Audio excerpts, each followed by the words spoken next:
I said, are you ready?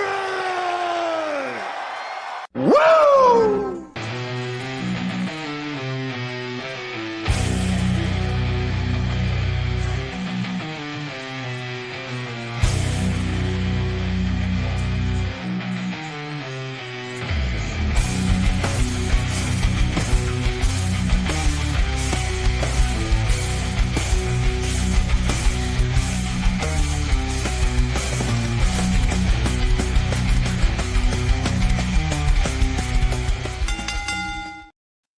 Hello. Sorry, I suck at being an adult. I'm coming to terms with it. Like I can't. I got made fun of for the way I dressed last night. And I had Hang to on. For the people who don't know, what were you dressed up as last night? The version of Al Borland, basically.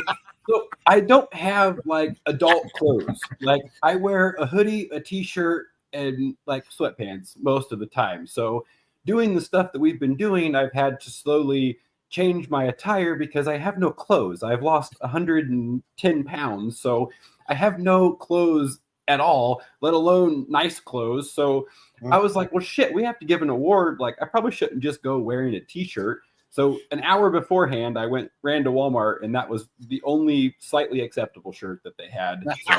So, I didn't feel like personally that it looked that bad, but yeah. You look good. But ironically, it just happened to work out. I've been watching a lot of Home Improvement before bed, and I see you put that on. I'm like, great value, Al Borland here. Yeah, like I did have. Hey, no, I look better than Al Borland. Fuck you. Call me great. You should have just went. You should have done the 2-finger salute. I almost put that as the gift back whenever he posted that last night. It made me laugh, and I was like, all right. I got to at least defend myself slightly, but then I tried to come home after the gym, and I thought I had time to cut my hair and take a shower, and I got out of the shower at 11 o'clock, so I did not have time, clearly. Yeah, it happens. It happens. We're here. We made it. We're here, and we're live. We're not going to finish that other statement. We're here, and we're not there. I'm excited tonight. This isn't wrestling related. It's fighting. But Mike Tyson is fighting Jake Paul. Did you see Tyson slap the shit out of him? He did in his underwear.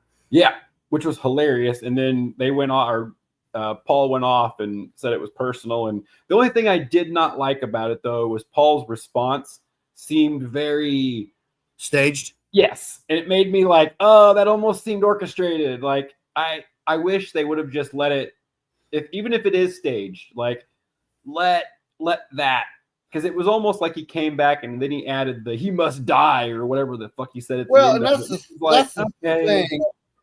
Like Jake Paul's undefeated, isn't he? Fighting the I don't want to say the old guys, but not they've young. all kind of had that like, ooh, are they fixed? Like they've all kind of had that production quality to it to an extent, and you just never know. So it's hard to.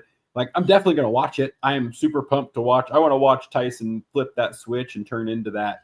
That's the thing is, if it might be predetermined, but they're not going to fake those punches. And I'm waiting on the killer to come out and Tyson, and then it gets real. I think that's where it's different. I don't think Tyson has that ability to turn this shit off. And obviously, you're trying to sell the fight. They already know that they're probably on the verge of breaking records. They just want to make sure that they can add that extra little shit to, and I'm assuming Tyson knew that. So even if it wasn't staged, Tyson knew exactly what the fuck he was doing. He was doing that to continue to spice it up, continue to add, which is great. You're just a promoter doing your job. But then that's why boxing gets that like weirdness where it's like, ooh, is this like, you can talk your shit and like, I think that's, but if it's staged, then it becomes that like, weird. Well, like boxing, I feel like was really popular in the 80s and 90s. Now it's kind of, I don't know, it's not declined, but it's just not as mainstream. Well, UFC kind of kicked it, literally. Yeah. Yep. I think that became so popular that the boxing became almost boring because it's such a long, drawn out thing. There's only punches. You don't have the takedowns. You don't have the head kicks. Like there's a lot of excitement. And even UFC, I feel like it went from where it was that same thing where it was like pop culture. It was one of like everybody watched it all the time. And now it's kind of like, it's still obviously extraordinarily popular, but it's not near like what it was, probably a decade ago. Probably. I mean, I just donated all my, probably better than what it was. I just donated all my Affliction t-shirts to the food pantry. So you don't see that. Like when Walmart starts making MMA t-shirts, you're big time. Oh yeah. They were selling the UFC gloves everywhere. Like, and don't get me wrong, it's all still there, but it's just not like business wise. Like I said, they're still obviously doing very, very well, but absolutely you're not seeing the celebrity style fighters coming out of it. They were doing which they may still be doing, and maybe it's just we're checked out of it, but like the Tough Enough, I feel like there was a new season every other week. There was a new one coming out or a new show, a new pay-per-view. And it's just kind of like, slowly declined, I guess. Yeah, and it's like, well, which it was actually Dana sold it. Huh? Once TKO took over, I feel like that's kind of when it. Yeah, I guess they just went a different route. But Dana White's he's still in charge of it, isn't he? He's like, I think he just runs it. I think they bought it and he just kind of oversees it, I guess. Well, that works. I mean, and I hope like there'll be some cool crossovers with WWE and UFC. Yeah. In some sort of fashion. I don't know how it will look, what it looks like, but I mean, it's there, and that will make buku bucks. It'd be cool too, like if they went back to what like Ken Shamrock used to do back in the day, where there was the cage over on the side of the Lion's Den. And then you just have like random UFC fights where it's like, all right, hey, which the only problem with that is like you kind of expose the like business portion of that, because it's like, all right, we're going to cut away from the theatrical fighting to go to some real fighting. Like, so that's kind of a tough one to. Well, and that's where. What was the like underground fight club thing they tried to do that one time where they were like, they would cut to like this like fight club type thing on Raw? Oh, the like WWE Underground thing? Yeah, that thing where they were like. I never watched it. So it was like they would cut to basically just like almost like a dojo type thing, and there was like no ropes or anything. It was just and they would just have these like fight club matches, but it was still kind of produced. So like you felt that realness to an extent, but it was also still like the facial expressions, the whatever they were supposed to say, whatever those kind of things kind of still felt that like acting vibe to an extent. So I think it's almost hard to cross. Well, and the one time they did do like the legit thing, the Brawl for All, they tried to set it up. The plan was because it was supposed to make Dr. Death look just this badass dude coming in. Oh, okay. And that's when Bart Gunn surprised everybody because it was real fights. I mean, like you're really fighting in it was like a modified boxing because they're wearing like boxing gloves. Yeah. Then they could also do takedowns. And then I think that was it, boxing with takedowns. And because, I mean, you see like Bradshaw in it, and he was a legit tough guy. They put these legit tough guys in there. And they also put PCO in there, who's also blind in one eye. That was stupid. Yeah. But Bart Gunn came in and just destroyed everybody. But then Bart Gunn had to box Butterbean. Bart Gunn's not a professional boxer. He's just a tough guy fighting a professional boxer. That went south in a freaking hurry. But personally, I know Brawl for All was like a bust. I loved it because it was like, I don't think I ever watched that one. Yeah, I mean, they only did it once, and it was because Dr. Death, I think he got beat by Bart Gunn, I mean, pretty easily. And because Bart Gunn rolled like all the way through that tournament, and then he had to face Butterbean, and it was all she wrote. Well, I feel like you could get away with it back in with the Lion's Den and stuff back in the Attitude Era because you still had that like, I don't know if it was 50-50, but you still had that form of realism where people weren't quite sure. Like they knew it was kind of a show, but weren't quite sure if it was like, but they still developed that real life animosity because they were being competitive. Like that Attitude Era, it was competitive. It was like, it was real because they all literally were like trying to one up each other and trying to outdo each other. So you were trying to steal the show. And it became a little more real, so you can kind of fluctuate that stuff in. It doesn't expose it. I feel like nowadays, if you did that, it would be like like oil and water. It just wouldn't. It's not Well, going didn't to mix. They tried that a few years ago. That it was like the pit match or something. It had Matt Riddle and somebody else, and Daniel Cormier was a special referee or something. Yeah.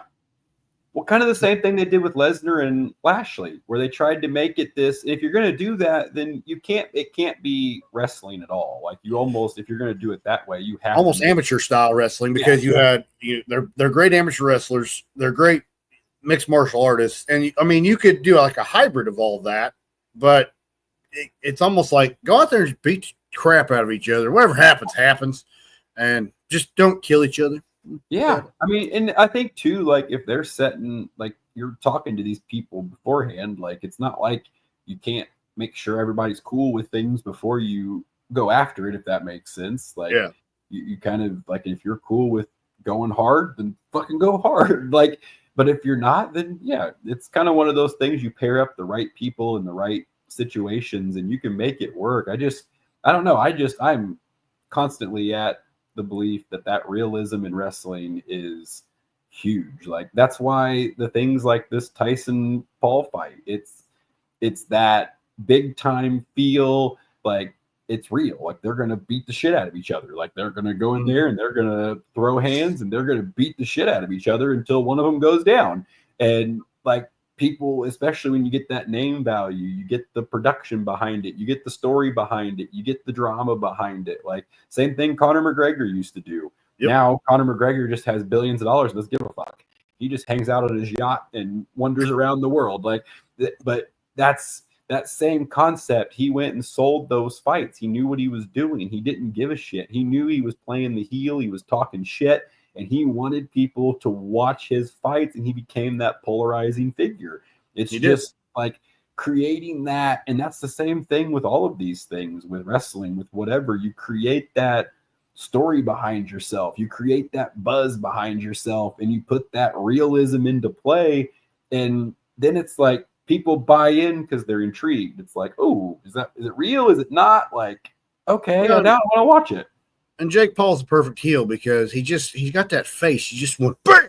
Yeah, and he can talk and he does enough stupid stuff. And then when his brother gets involved, nobody likes his brother either. And it's like, oh, there's two of these assholes that I don't like. Well, all right, it could be, dude. Like it could be anybody facing Jake Paul, and that other guy is the good guy. Like you're like, all right, I don't care who you are. There might be like one or two in the history of the world that might be worse than Jake Paul on the level of like hatred, but I'm just saying, like, it could be anybody, and that's the good guy no matter what. Well, and they're very flashy with their money. They're very, like, in your face about it. So that adds to it, too, where people are like, oh, fuck this guy. Like, you want it to be that, like, Joffrey from Game of Thrones. Like, you want I hated that guy. Hated it. Like, everyone wanted that. Like, I remember watching that, and I could not wait for that motherfucker to die. Like every time I was just like, oh, I hope it's this episode, this little prick. Like I'm so sick of his character. Like and even though like, obviously I know it's a character, I'm just sick of seeing this little bastard on my TV. Like I'm done watching him, like just fucking kill him. I'm sick of him. But he played that, it gets under your skin where you're like, oh, fuck this guy. Like, and that's what you want. You want that overboard. But I think people are like with that cancel culture and everything, it's a little dicey to go hard and go after it. Could be. It very well could be. I mean, it's just, I don't know. But I did place a $5 bet on Mike Tyson to win. So how much do you win if he wins? Like $8. Oh, that's not bad. I don't bet real like if I spend over $20, I'm like angry at myself. So $5 is like my max bet, and because I don't win, I just don't win. I don't bet anymore. I went on a spree for a long time, and it was always like you bet a little bit and then you win every once in a while. But like overall, I was down like $200 or something. It wasn't anything crazy, but it was enough that I'm like, this is stupid. Like it's literally just giving me anxiety. I no longer like can just watch the sport or whatever. Now it's like this anxiety of like, oh my God, this person has to win. So I win the money and I'm right. And it was like, oh, I can't. This is not for me. I was on the phone with my brother this morning. We were talking about it because he hates sports. Sports not his thing. He had a post about Mike Tyson. He goes, I am excited to watch this match. And I'm like, what? He goes, no, dude, it's Mike Tyson. I'm like, okay. Yeah. I go, are you betting on it? He goes, I might bet on it. He goes, how do you do it? I said, well, download FanDuel. I might have just created Monster because he goes, oh, this is pretty easy. And I go, yeah, it's a slippery slope. You just he goes, I'm not going crazy, but he goes, I might even start betting on sports. I go, you hate sports. Don't start that. You created a monster. Way to go. You just enabled a new gambling addict. I hope not. I hope not. Those are the decisions you make in life. Well, he brought up FanDuel, and I'm like, yeah, you can just sign on. That's not hard at all. But just until they hack your account and steal a shit. God damn it. Sorry, my dog's literally pushing my computer off of my lap right now because apparently she's not close enough to me. So I just don't want to see the laptop fall in your junk. I don't need that close. I'm wearing pants. Like I'm not just sitting in my living room. I usually sit at the kitchen table and I have I'm whatever. But I'm not an adult, so whenever I put my laptop up, already running ridiculously late, I pressed the button and there was no power, so I had to come sit in here with the charger. Well, I do have some match results. Our buddy Reggie sent us some match results from last week. Let's see what we got here. All right. Maliko defeated Pogo, so he advances into the tournament. Logan Myers beat Hidari by DQ. Mike Noble ran out and hit Logan, caused Hidari to lose. And then Brody Botkins and Zach Nova defeated Zay Gates and Juan Sanchez. Rachel Armstrong defeated Dex Royal and Mike Noble. And during that match, Hidari came out and he got some payback on Noble. Hidari's a busy man. He's everywhere, man. He was in Ohio this past weekend, too. So he was in Indy on Friday and then Ohio Saturday, Sunday. So his handler was busy. I know. I need to get a hold of Hidari's handler. I would like to talk to him about a possible adventure, being like some sort of security for me. I feel like that would be beneficial. Well, good luck with that. I wish you the best of luck. Thanks. Well, I already used the credit card to pay for like vacations and such. Why not hire my own security? It's locked. Don't worry, it's been locked. All right, fair enough. Yeah. That's not good. Well, good to know. I've lost access. Hope Ashton enjoyed his vacation because now I can't do it. We'll get to that in a minute. Let me finish. I got 3 more matches. Jordan James defeated Waterboy. Carter Kaufman and Elijah Arrows defeated the highlight reel. And then Jackson Morgan defeated Kenneth James. Hold on. Did you just say Bobby Boucher lost? Look, Waterboy. The Waterboy Cameron Cross. Oh. I thought, does he hit like a spear? Does he scream as he runs across the ring and hits the spear? I don't know. About my mama! And then just screams across the ring. That'd be badass. I'll have to ask Reggie if that's what he does. If that's his Reggie, if you watch this, you need to try to talk that man into that because I think that would be awesome. If not, just for one time only, just for my amusement, that would be great. Well, let's get back to the credit card. The main reason I had to lock it was because we're going to Royal Rumble. Yeah, we are. We got tickets to the Royal Rumble. It's slightly more expensive than it costed my left testicle, but we're going to the Rumble. We actually got good seats. Sacrifice.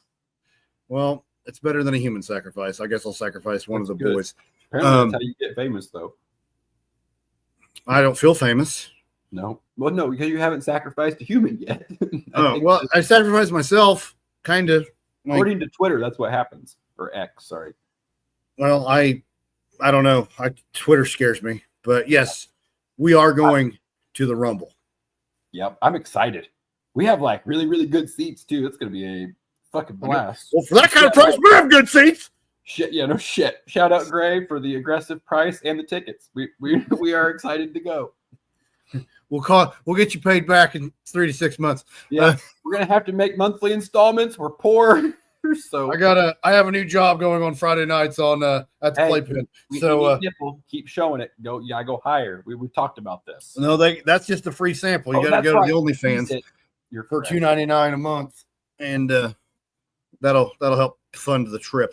I do have an exposing video. That same thing on that godforsaken app that I told you about earlier. That also is being a pain in the ass uploading that. So I do have a slightly revealing video of you that will be going out on X at some point in the very, very near future. As soon as it stops being an asshole, literally and figuratively. By the way, I love the X.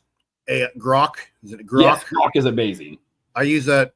Like last night, I made while I was at dinner with my son. I made an AI image of Super Mario dressed as Batman eating tacos. That was awesome. I was very impressed. Very impressed with that. Oh, hey, did you know Diner Pod champion Ashton Adonis was on OVW twice this week? Twice!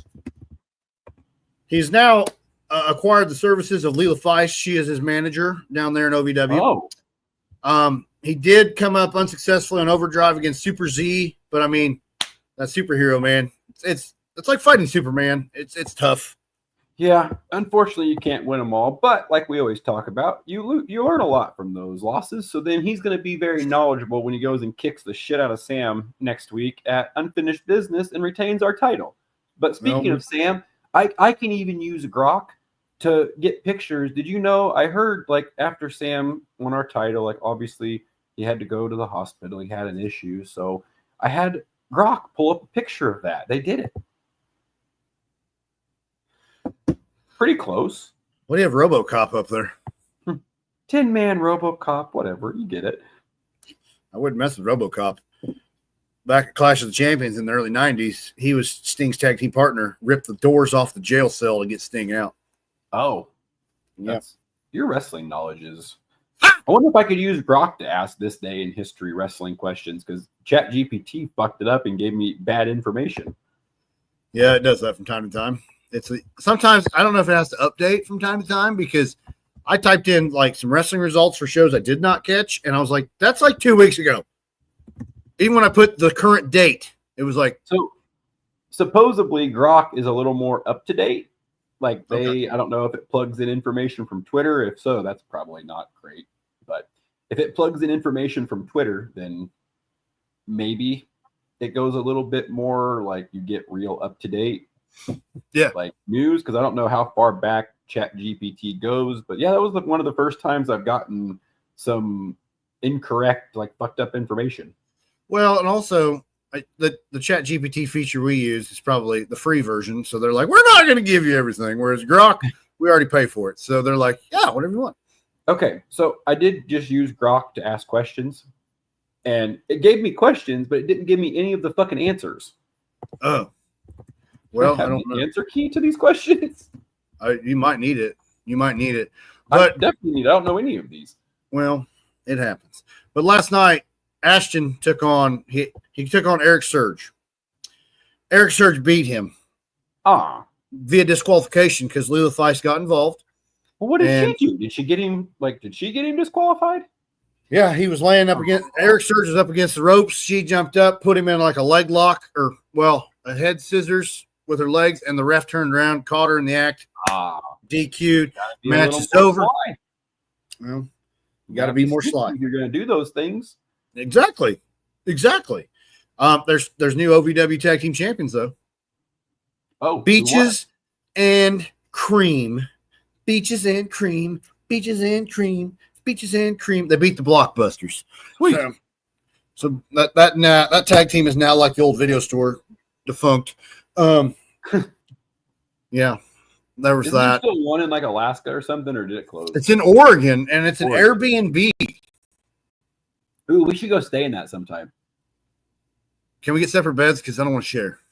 I mean, I would assume there's more than one bed. I sleep naked, just to let you know. You also, last time I stayed in a room with you, you snored like a motherfucker too. I also woke you up for breakfast. You did, like an asshole. I still don't understand your thought process there. We were at the Squared Circle Expo. I don't know if we've ever told the story on like a show, but we're at the Squared Circle Expo, and we were drinking. And as people who listen to this know, I do not drink very much. So we stayed out till what, like 4, 2, 3 in the morning? It was 4? 4 in the morning. Watching concerts and karaoke and wandering around talking to people and all kinds of random shit. But we were drinking and went to bed, and this jackass is yelling my name at 6 a.m. And I believe... Hold on, it was 7 because I got up at 6, and I went down to the lobby, did a couple walking laps. Apologies. Anyway, I believe it was on the 3rd time I rolled over and said, "What the fuck do you want?" And you said, "Time for breakfast." And I go, "Are you out of your goddamn mind? What time is it?" And you said, "It's 7 a.m. Let's go." And then I had to have a moment in my head where I decided whether I wanted to tell you to go fuck yourself and go back to sleep, or I wanted to get up and start the day. And I chose to be nice. And I went down and sat and watched you guys eat breakfast. It was a good breakfast. It looked good. It was a lot. But then it was a buffet. Yeah, I know. It was entirely. I don't eat breakfast. That's just not.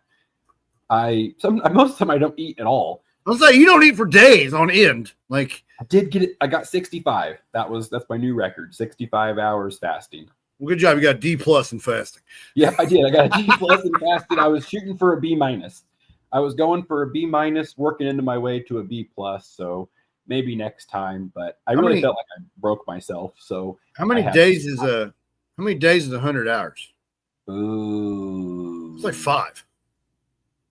Yeah, because 48 is. That's 2 days. So it's like a little. Yeah, it's like a little over 4. Okay. That's your next challenge. You got to get 100%. You got to get a perfect score. Whew, I don't know if I can go 100. So what happened was I got obviously the hanger kicked in. So I was just a raging asshole. So I was doing my best to curb that as much as humanly possible. But then I felt like a zombie. Like my brain was going a million. It was after that Lotus from Gotcha. My brain was going about 1,000,000 miles an hour, but my body was saying, we're not moving. So I wanted to do things, but I couldn't. And then I was getting blurred vision, and I was starting to I could just tell my brain wasn't going as sharp. I wasn't functioning. And I'm like, all right, I may have to. So once again, I was the bad influence. I didn't take you to eat this time. I took you to get a drink in the F job. Yeah, but that's not I've talked about that before. That's me needing to have that discipline. That's on me. Discipline. That's not on you. I tell my wife that all the time too. She's always like, "Are you going to get mad if I have a snack?" I'm like, "No, I'm the one doing this." Well, but same token, she's also very tempting. Hey, you want that Mexican? Accurate point, and I hope she hears you in there, because that is one. Bailey, you're a temptress. We're tempting her with Mexican food. She is the temptress always. She'll come home. I'll be in the midst of doing really well, and she'll come home with cookies, or she knows the snacks that I really like, and they'll just happen to be a bag of those sitting on the counter, and I'm she's like, "Oh, I just thought you would want them," and I'm like, "Why?" They have me sitting on the table, open, facing your direction, with a fan blowing the scent to you. Yes, and then she's like, "I don't know what you're talking about." I didn't do that intentionally. Yeah, it just happened that way. We know your tricks, Bailey. And I have no self-control. Once I start, it's so hard for me to back off. Just like we did the winging challenge. You didn't think I was going to get past 10, and I put down 30 some. And that was that inner fat 36. kid comes out, and I won't stop. I can still eat, but then I feel horrible. I will say though, after the 65 hours, I have not, yesterday when we went to Pappy's, I ate half my meatloaf and then a couple bites of all of my sides. And that was about the extent. I took my wife an entire meal home because I was my face was sweating. I was like, I can't do it. And I went to Pappy's twice yesterday, and got the meatloaf and loaded baked potato and cheesy taters. Yes, just for the record, I did get double potatoes because I'm an adult and I can now. Mom and Dad can't say no. And then went back to Pappy's last night after the banquet, got a ribeye steak, loaded baked potato, and cheesy taters again. Okay, so how was the steak? I have not had their steak yet. Travis was so nervous that he came out personally and checked, because he goes, "I heard you were here, and then I saw 2 ribeyes come across my screen when I was cooking the steaks." He goes, "I knew it had to be you and your kid." And I go, "Yeah, you're pretty accurate there." And he goes, "How were they?" I go, "Fantastic, like always, Travis." Yeah. He goes, "I was just nervous." I think we're going in there today because I was going to do a little filming. So I don't think they do steak on Fridays. Damn it. Okay, I'm going back. All right, we'll try it next week then. Because what is it? Thursday night thing. We went off the deep end here. We went from fighting and wrestling to, you can tell we're both hungry. We just started talking about food. Well, I just went to the mixed plate for breakfast, and it was. Oh, how was that? That's my Friday routine, man. And it's awesome. Oh yeah, even after football season, you're just sticking. Yeah, I just changed up my order. Oh, that's good. I got pepper jack cheese instead of cheddar. Look at you. Exactly. Let's see what else happened this week in wrestling. I've got the whole list here. Okay. Well, let's see. Blunt Force Trauma defeated the Immortals in the Liberty Bell Brawl 2 on NWA Power. Oh, I was like, okay, where the fuck was this and who the fuck is this? I did not know any of the above. Oh, sorry. That was NWA Power. Okay. Also on NWA Power, we had the NWA World Television Championship. Max the Impaler defeated Mr. Grimm to retain the title. TNA looks like it's heating up. The Hardys and Ace Austin got blindsided by Hammerstone, Jake Something, and Trent Seven. So next week on Impact will be a 6-man tag. Say his name. Huh? I said I always like Impact. I do too. It's fun. Joe Hendry defeated Ryan Nemeth. Ooh, the other. I don't know. Or he posted on Twitter earlier. The highlights of Ryan Nemeth? I don't know. He posted something. It was an app or something he wanted people to follow him on. But he said, I'm not sure what this is, but they said my name and I appear. So go follow them or something. So I retweeted it and said, and I tagged him and I said, if we say your name, will you appear on our podcast? Exactly. So I figured, why not? You don't take any of the shots you don't take. So exactly. He cut a promo earlier in the week or on last week's show. I don't remember, but it was like he always does like lip sync this or dub voiceovers or whatever. And he was talking about Ryan Nemeth. He's like, here's the highlights of Ryan Nemeth. He's Nick Nemeth's brother. Thank you. And that was it. All right. I mean, but like accurate description. I mean, yeah, that's a pretty accurate because yes, Ryan Nemeth's he's been a wrestler for a while, but now he's in the same company as his brother, also known as Dolph Ziggler. Dolph Ziggler. Yeah, it's gonna be tough. I hope he does. I hope he does well. But when brothers are in the same profession, like as either sports figures or wrestlers, there's always one that's just a little beep. Jeff and Matt Hardy. Look at Matt and Jeff Hardy. Look at the Nemeth. Look at I had another one that escaped me. The Steiners. Which Hardy boy? No, well that too, but the Nemeths. I believe Nick is the oldest. Okay. Older one. Matt Hardy's older. Rick Steiner's older. Because I think it'd be harder if the younger brother, like for the older brother, like obviously, like you get into it, get your younger brother in, and then they take over. It's like, well, damn. Like, I mean, I assume they're happy of some sort, but like, I assume Matt Hardy also developed quite an ego over time of like, well, damn, I just can't quite make it. And that's what, and like all the podcasts I've listened to him, like he has his own pod, and I've listened to it a lot, and he's never like bitter about it now. I mean, probably now, but he's always like, Jeff's always been that flashier one, like he's gonna go jump off shit. Well, I'm just gonna wrestle. And how mad can you be when you're making a pretty good fucking living doing what you love, traveling the world, like hanging out with your brother and just literally doing the thing that you've loved your entire life? That's a pretty badass way to exist. Exactly. And I mean, props to those guys for pushing 50 and still doing what they're doing. Jeff Hardy's still jumping off crazy structures. Like, dude, we did a rage room and I didn't go work out yesterday because my whole fucking body hurt. Like my back, I literally still this morning, my dog doesn't help. I have to sleep in like the fetal position on the side of my bed, like a peasant. You're not getting like assaulted by your dog at night, are you? No, she just thinks that she has to spoon me or be as close to me as humanly possible. Lay down over here. She'll just like lay on top of me, or like every time I move, she'll just keep inching her way into my back. So then I wake up and it's like, God bless it. And there's no, like, we've tried kicking her out of bed. It just doesn't work. Like, she just inevitably makes her way in there. But then I'm like rolling around in bed. Lock the door. That might help. God. Well, then I have to listen to her bark and whine all night. Oh. No. So it's equally annoying. It's wear earmuffs. Having a dog's awesome. So much fun. That's why I have cats. So yeah. Yep. Especially when they're 90-pound gigantic pit bulls with a block head and she thinks that she needs to cuddle me. She literally, like, if my wife's laying with me, she will eventually make her way and she will just climb on top of us and lay down in between us to make sure that she is not left out of any of the cuddling. It's great. I'm here. Don't forget. Yep. Always. So, like, if my wife came in here right now and came in here and gave me a hug, the dog would 100% get up and she would, like, get in my face and start losing her shit just because she's like, oh, hell no. This is you're not. You maybe not take over. Maybe your dog is like your shield against your wife tempting you for Mexico. She senses her evil. I've actually told her that before, that I think that the dog senses her evil. Now I'm being flipped off from behind the Bailey, don't tempt him with Mexican food. See? She said that. You're the reason why I can't fast right. See? Yeah. He's Anyway. not wrong. Yeah. Anyway, looking ahead, our buddy Reggie sent the card for tonight's WCWO. Carter Kaufman and Elijah Eros will be taking on Cecil Cerveza, that dirty Q-tip, and Timmy Jackson. This isn't the youth sports chat-down. You got your Carters mixed up, man.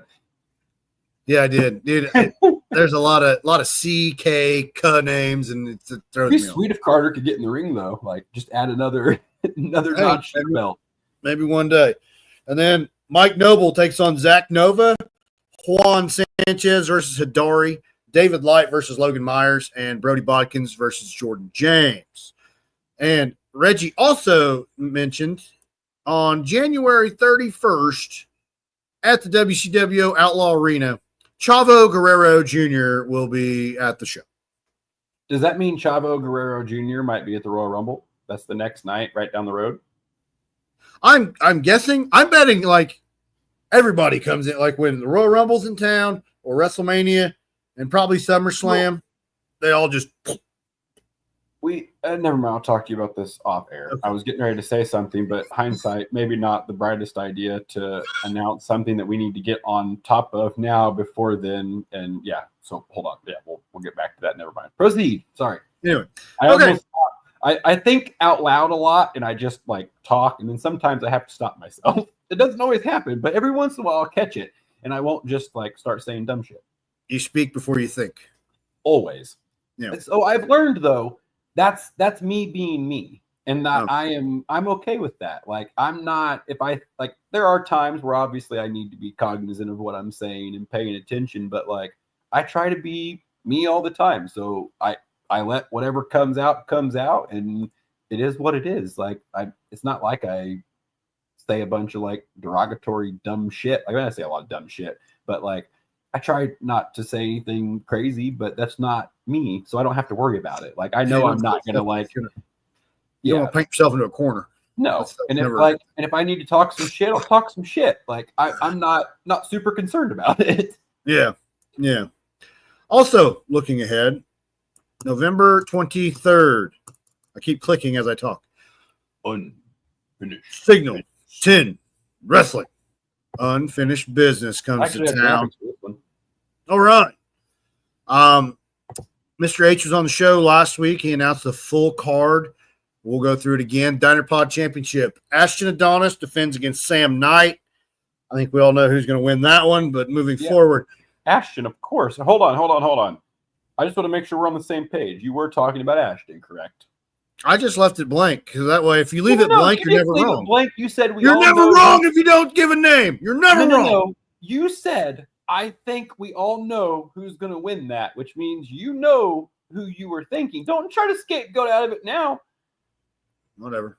Voice your opinion. Don't hold it. Hey, you know who's going to win? The Diner Pod champion at the end of the night. Yeah, Ashton Adonis, correct. Well, it could be Sam if he wins. He's a Diner Pod champion at the end of the night. So, once again, we leave it. Such a people pleaser. We're just perfection. Say your opinion and quit being a pussy. Perfection. The Diner Pod champion will be the winner at the end of the night. Anyway, what's up, Harold? You're cool, buddy. Falls Count Anywhere match. Leela Feist takes on Carter Kaufman. And then, do you want to throw the graphic up and me, or you want to guess where I'm going next? I mean, I'll just follow along. We're good. Okay. We have the Hillbilly Luchador El Hijo de Appalachia versus David Light. And then the crypty guy, Jackson Morgan, takes on Elijah Eros. Has he made it by your house yet? Nope. Oh, okay. He must just be a little busy. That transaction used on a credit card must have got denied. Logan Myers takes on the Dude M.B. Funk. And then that'll be a good one.